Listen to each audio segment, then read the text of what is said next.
geometric series is the next type that we look at. Now, what I've just written there is very similar to what I wrote yesterday. Just a couple of key words changed. Instead of arithmetic, it's now a geometric series. And instead of adding, we're now multiplying by a constant amount. So that constant amount, which we call the common ratio, and symbolized with the pirate letter. R. Okay. Right. So if we wanted to work out R, then we know we could get the second term divided by the first term. We could get the third term divided by the second term. In fact, we could get any term and divided by the one before. Now, just like with arithmetic, we don't need two consecutive ones. But geometric has a different problem though. If they're an even number apart, you can end up with r to the power of an even number.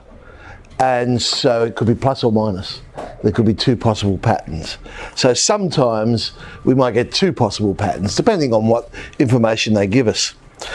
So the recursive formula is that to get any term, we multiply the previous term by r. So let's create a general term. So that means first term a, second term would be ar, but then ar squared. And we start to see the pattern emerging. AR to the n minus 1. Okay. So here's our pattern, 2, 8, 32. We want to find what is the ratio and what is the general term. So we know A is 2. We can see the ratio is 4 because 8 divided by 2. I suppose you should really check and make sure it is consistent. I mean, 32 divided by 8 is 4 as well, so fair enough. We have a consistent pattern. So term n, AR to the n minus 1, 2 times 4 to the n minus 1. But in a situation like this, I'm not going to leave it like that.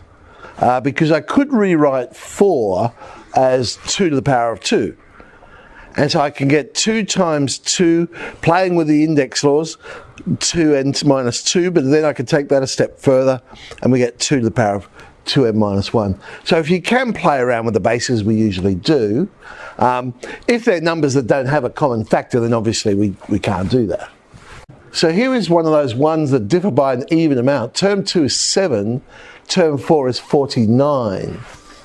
So AR is 7, AR cubed is 49. So R squared is 7. So the best that we can do with the information that's been given to us is that actually there's going to be two possibilities for this pattern. It could be plus or minus the square root of 7. First term to be bigger than 500. Well, let's work out our general term. A is 1, R is 4. That's an easy one to simplify because, of course, 1 times anything is itself. We want to know when is that general term greater than 500. So 4 to the power of n minus 1 is greater than 500. There's two approaches we could take here.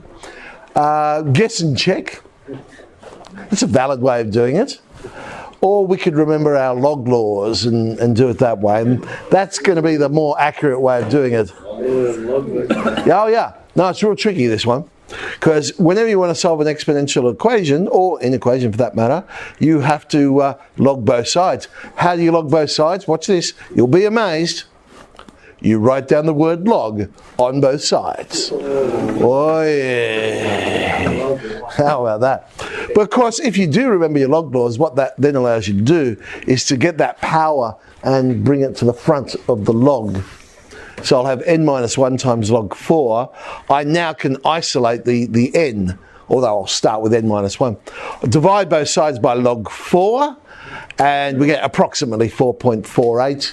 I don't need too many decimal places, of course, because we're looking for whole numbers. So I want the first number bigger than 5.48. So term 6, which turns out to be 1024, is the first one bigger than 500. Just be careful, because if you divide by a log of a number smaller than 1, it's actually a negative number. Okay? So you would have to, with an inequation, if you change the sign, you change the sign. But it's not immediately obvious in this case. So we shall play with 6e.